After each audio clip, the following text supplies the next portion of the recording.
Assalamualaikum warahmatullahi wabarakatuh. Pada kesempatan kali ini, saya akan memaparkan hasil penelitian saya mengenai analisis kesalahan siswa dalam menyelesaikan soal pemecahan masalah berdasarkan langkah polya materi trigonometri kelas 10.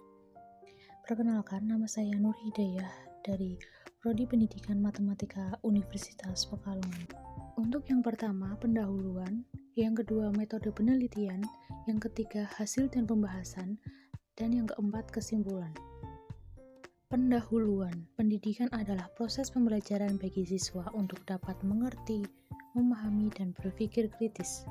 Oleh karena itu, diperlukan adanya usaha untuk dapat mengembangkan dan mewujudkan kualitas pendidikan, salah satunya melalui pembelajaran matematika. Menurut NCTM 2000, terdapat 5 standar proses dalam pembelajaran matematika, yaitu yang pertama, kemampuan menggunakan konsep dan keterampilan matematis. Yang kedua, menyampaikan ide atau gagasan. Yang ketiga, memberikan alasan induktif maupun deduktif. Yang keempat, menggunakan pendekatan keterampilan alat dan konsep. Yang kelima, membuat keterkaitan antara ide, model, dan mengevaluasi struktur matematika. Kemampuan pemecahan masalah adalah proses menerapkan pengetahuan matematika yang telah diperoleh sebelumnya ke dalam situasi baru yang belum diketahui.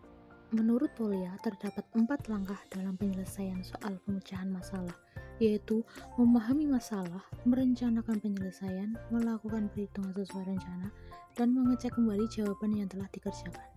Seorang siswa dapat dikatakan telah memiliki kemampuan pemecahan masalah apabila siswa mampu memahami masalah, merencanakan penyelesaian, melakukan perhitungan, dan mengecek kembali jawaban yang telah dikerjakan. Hal ini membuat siswa menjadi lebih aktif, terampil, dan berpikir kritis. Fokus utama penelitian adalah analisis kesalahan siswa dalam menyelesaikan soal pemecahan masalah berdasarkan langkah polya materi trigonometri kelas 10. Tujuan penelitian ini untuk mengetahui presentase jenis kesalahan terbanyak yang dilakukan oleh siswa kelas 10 MIPA 1 berdasarkan prestasi belajar pada kategori kemampuan tinggi, sedang, rendah dalam menyelesaikan soal pemecahan masalah berdasarkan langkah polya, dan mendeskripsikan jenis kesalahan yang dilakukan oleh siswa kelas 10 MIPA 1 dalam menyelesaikan soal pemecahan masalah berdasarkan langkah polya. Metode penelitian ini menggunakan metode kualitatif deskriptif untuk menganalisis kesalahan siswa dalam menyelesaikan soal pemecahan masalah berdasarkan langkah polya materi trigonometri kelas 10. Subjek dalam penelitian ini adalah siswa kelas 10 MIPA 1 di SMA Muhammadiyah 2 Pekalongan. Teknik pengumpulan data dalam penelitian ini menggunakan instrumen tes dan wawancara, pengecekan keabsahan data menggunakan triangulasi teknik, yaitu melalui tes dan wawancara kepada sumber yang sama. Hasil dan pembahasan pengumpulan data dalam penelitian ini melalui tes dan wawancara. Tes berisi soal uraian berjumlah 8 soal yang kemudian diberikan kepada 30 siswa. Berdasarkan hasil tes terdapat siswa yang memiliki kemampuan pemecahan masalah yang tinggi, siswa memiliki kemampuan pemecahan masalah yang sedang, dan siswa yang memiliki kemampuan pemecahan masalah yang rendah. Setelah melalui tahap analisis, dipilih 3 subjek pada setiap kategori kemampuan pemecahan masalah langkah polya untuk dilakukan wawancara. Berikut pemaparan mengenai tabel jenis kesalahan kemampuan siswa pemecahan masalah langkah polya.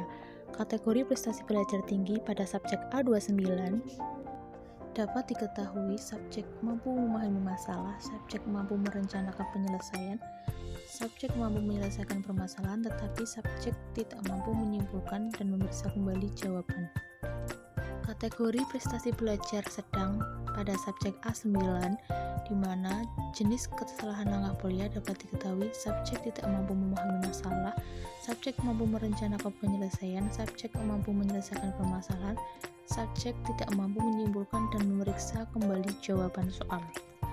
Kategori prestasi belajar rendah pada subjek A21, di mana dapat diketahui subjek mampu memahami masalah, subjek tidak mampu merencanakan penyelesaian, subjek tidak mampu menyelesaikan permasalahan soal, subjek tidak mampu menyimpulkan dan memeriksa kembali jawaban soal. Kesimpulan, berdasarkan penelitian dari 30 siswa kelas 10 MIPA 1 SMA Muhammadiyah 2 Pekalongan, diperoleh bahwa hasil tes kemampuan pemecahan masalah langkah polya setelah dilakukan wawancara terpilih menjadi 3 subjek untuk masing-masing kategori. Dari prestasi belajar dengan persentase jumlah siswa yang memiliki kecenderungan prestasi belajar tinggi 20%, sedang 53%, dan rendah 27%. Hasil penelitian menunjukkan bahwa persentase kesalahan siswa langkah Polya adalah pada tahap pertama persentase kesalahan memahami, merencanakan penyelesaian, melaksanakan rencana, dan memeriksa kembali jawaban. Hasil tersebut diperoleh bahwa kesalahan siswa dalam menyelesaikan soal pemecahan masalah langkah Polya berdasarkan prestasi belajar pada berbagai kategori cukup mempengaruhi kemampuan pemecahan masalah siswa. Sekian